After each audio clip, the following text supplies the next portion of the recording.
அழகான படைப்பே அட அமுதே உனக்கு என்ன கோவமா உன் முகத்தின் சிரிப்பே உன் முகத்தில் இது என்ன சோகமா சத்தியத்தை நீ புரிஞ்சா அதுல பெரும் அதிசய காத்திருக்கு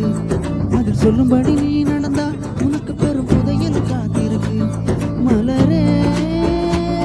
உன் கண்ணீரத்தோட சிறகே உன் சோகத்தை மாற படைப்பே